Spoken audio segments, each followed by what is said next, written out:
Hi friends, आज अपन कक्षा 7 पाठ 2 सल्तनत काल की शुरुआत नामक पाठ को पढ़ेंगे, जो परीक्षा की दृष्टि से बहुत ही महत्वपूर्ण है। इसमें से कोई ना कोई क्वेश्चन कंपटीशन की तैयारी में आ ही जाता है। जैसे गौरी की मृत्यु 1206 ईस्वी में हो गई। गौरी ने शासन चलाने के लिए गुलाम अधिकारी नियुक्त कर रखे थे, जिससे उसकी शासन व्यवस्था सुदृढ़ चल सके। इसके बाद इन्हीं में एक योग्य गुलाम अधिकारी कुतुबुद्दीन ऐबक था। इसके बाद फिर गुलाम वंश की स्थापना 1206 ईस्वी में कुतुबुद्दीन ऐबक ने की। इसके बाद फिर कुतुबुद्दीन ऐबक ने अपनी राजधानी लाहौर बनाई।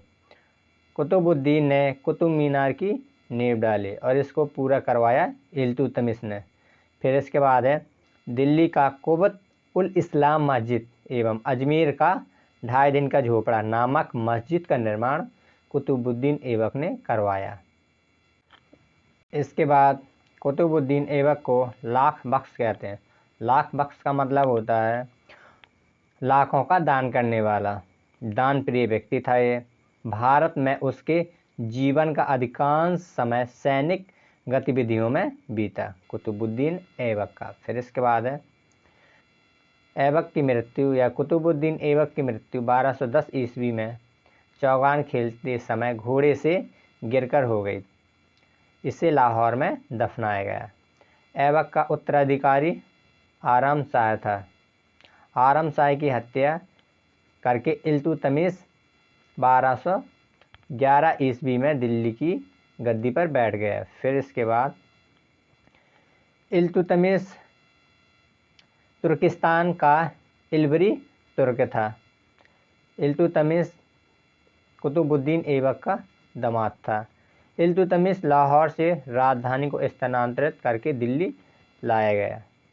इल्तुतमिश पहला शासक था जिसने 1229 ईस्वी में बगदाद के खलीफा के सुल्तान पद की वैधानिक स्वीकृति प्राप्त की। इल्तुतमिश की मृत्यु 1236 ईस्वी में हो जाती है। फिर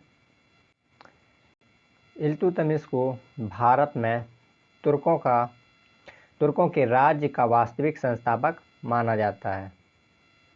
इसके बाद फिर इल्तुतमिश ने 40 गुलाम सरदारों का संगठन अर्थात तुर्कान-ए-चहलगानी का निर्माण किया। किसने किया? इल्तुतमिश ने। इसके बाद इल्तुतमिश ने मुद्रा व्यवस्था में सुधार करते हुए चांदी, टंका और तांबे का जीतल चलाया। किसने? इल्तुतमिश ने। फिर इसके बाद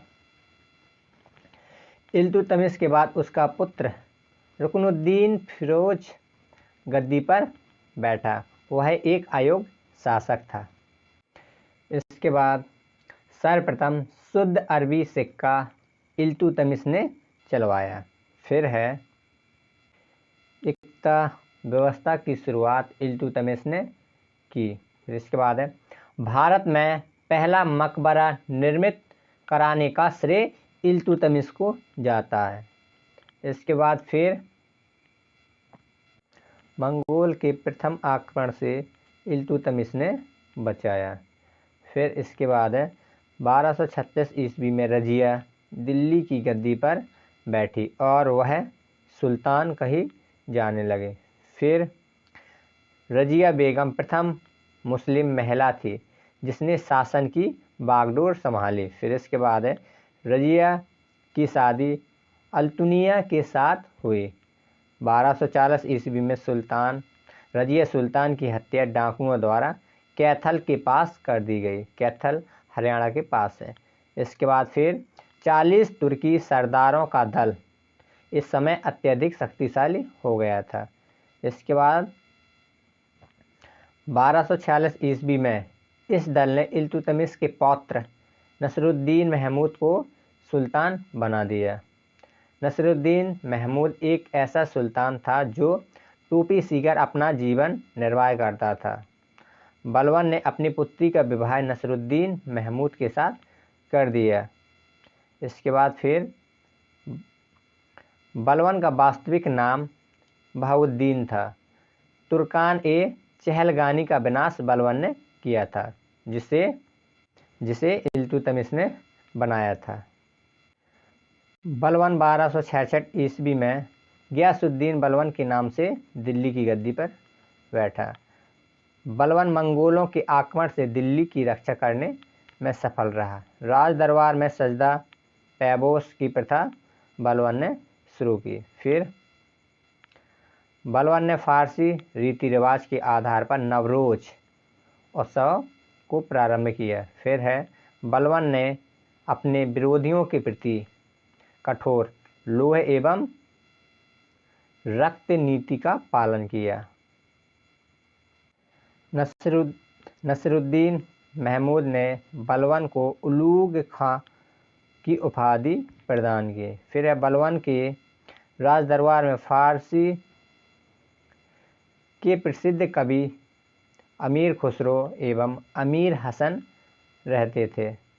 इसके बाद गुलाम वंश का अंतिम शासक समुद्दीन कैमुर्स था।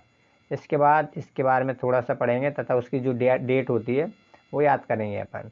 जैसे कुतुबुद्दीन ऐबक 1206 से 1210 ईस्वी तक उन्होंने राज किया। इल्तुतमिश 1210 से 1236 तक। इसके बाद रजिया सुल्तान 1236 से 1240 तक। फिर इसके बाद नसरुद्दीन महमूद ने 1246 से 1265 तक।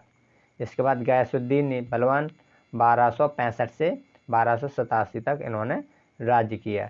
ये कुछ महत्वपूर्ण प्रश्न थे जो परीक्षा की दृष्टि से बहुत ही महत्वपूर्ण है। थैंक्स।